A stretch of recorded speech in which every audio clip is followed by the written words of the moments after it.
Mr. Sharif, thank you for talking to Al Jazeera. Thank you. I want to start with you about this election, of course. You served 2 non-consecutive terms as Prime Minister, once in the early 90s and again in the late 1990s.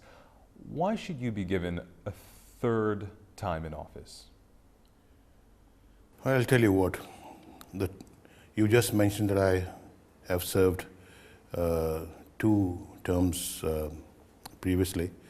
Well, I was given mandate for 5 years by the people of this country, and our government was toppled by the then president after almost 2 years, and then the second government was again toppled by military dictator Musharraf in 1999.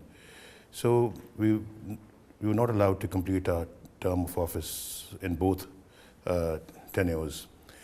Yet we were able to do a lot, and we really served the cause of the country, and our performance, perhaps I think, has been the best over decades. Pakistan, of course, has changed significantly since you were last in office. Since then, as you rightly point out, the energy crisis has gotten worse. The security situation in this country is deteriorating rapidly. Can you solve those problems? We never had these problems when our government was there, or when I was the Prime Minister. There was no, as I just mentioned, load shedding, but there is very serious load shedding these days in this country. The business is very badly affected. Economy is very badly being hampered. Our exports are suffering, and there is massive unemployment because there is no work.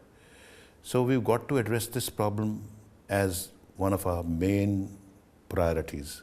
Still, your party, Pakistan Muslim League Noon, has been accused by some of giving space to banned groups like Lashkar-e-Toiba or Lashkar-e-Jhangvi. Lashkar-e-Toiba, of course, implicated in the 2008 Mumbai attacks. Lashkar-e-Jhangvi accused of attacking Shia minorities across Pakistan.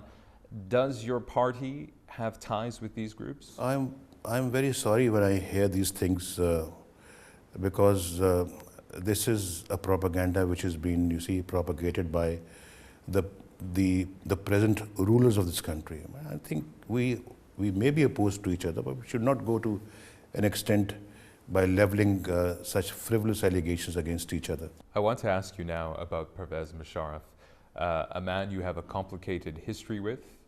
While you were Prime Minister, you made him Chief of the Army Staff, and relatively shortly afterwards, he ousted you in a coup.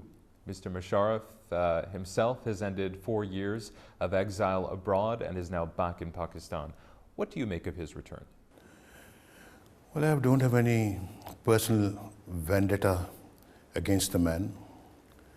I don't have any personal animosity which I want to settle with him, no.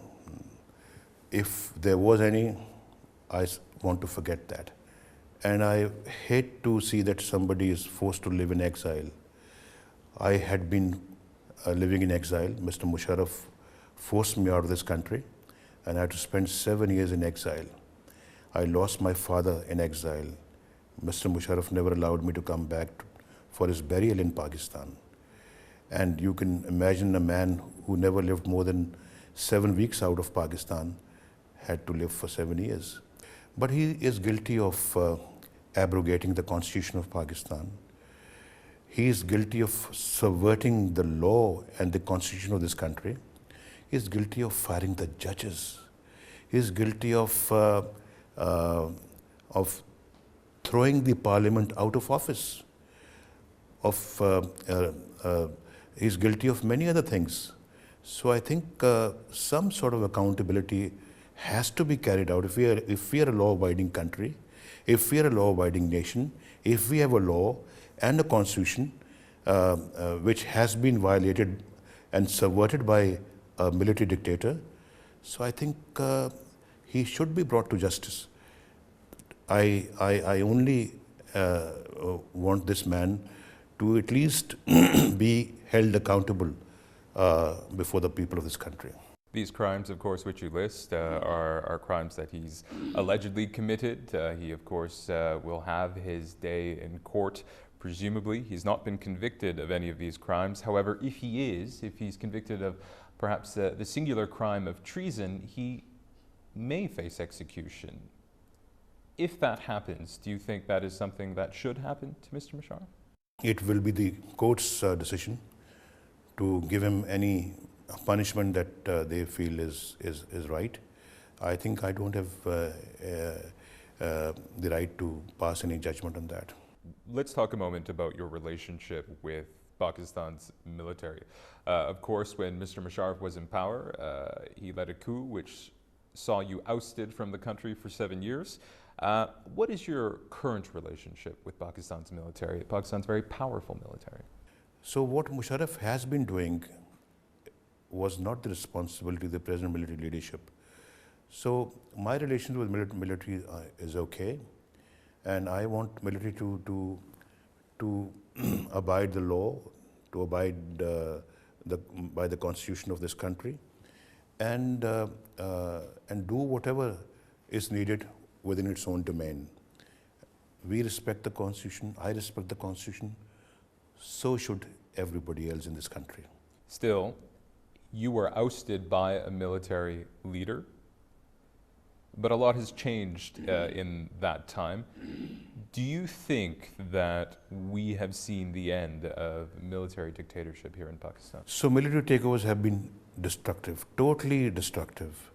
So I hope lessons must have been learned by everybody, and no attempt will be made in the future to derail the country from democracy. And I personally think that it is a very good moment for this country, very happy moment for this country, that a transition is now taking place through the ballot. The people now will elect a new government and send the old government home. You see, this is a very good thing that has happened without the umbrella of the armed forces of Pakistan. Let's talk about Afghanistan for a moment. It is Pakistan's neighbor, a country going through transition. At the end of next year, the US will be pulling out all of its combat troops. All partners agree that Pakistan plays a vital role in the future stability of Afghanistan. What role, if you are elected Prime Minister, will you play in trying to ensure that stable future for Afghanistan? I think no government should hesitate to play that vital role. Rather, any government which comes into power after the elections must facilitate that role, facilitate the withdrawal of the troops from Afghanistan. And I think that is in the best interest of all concerns, best interest of all parties. And I personally think that Pakistan is in a position to play that role, and Pakistan must play that role without any reservation. The anti-American sentiment here in Pakistan is extremely high. One of the key issues for many voters when it comes to this specific relationship with the United States are drones. Drones, of course, were not an issue when you were last Prime Minister, but are an issue now. What is your view on drones? Yeah, we've been repeatedly saying that drones is an issue which is causing unrest in Pakistan. You refer to the anti-American sentiments in Pakistan. I think drone is one cause and the biggest cause. And drones are also challenging Pakistan's sovereignty, Pakistan's independence. They must stop. And we've been saying that. Our party has been maintaining that. Even the previous government has been saying that. If you come into power after this May vote, will you approach Mr. Obama and ask for him to stop drone strikes in Pakistan? I think if we say that, and I'm saying this in my interview with you, we will also say that to the United States of America. So you will demand the end of drone strikes in Pakistan? Yes, certainly. Finally, we've talked at length about Pakistan's problems, and there are many, but are you hopeful about the future of Pakistan? I'm very confident. Pakistan has a bright future. if only we can address our problems in the right manner. And we have done well in the past. There have been good spells and bad spells in the past, but I think, and all the good spells, mind you, have been in a democratic era, not the dictatorship governments and dictatorship eras. All the three wars that we fought against India were during the periods when we had military dictators in this country. None was fought during a democratic era. So I think it is only democracy through which we can flourish, thrive, and progress. Mr. Sharif, thank you so much for your time. Thank you for talking to Al Jazeera. Thank you.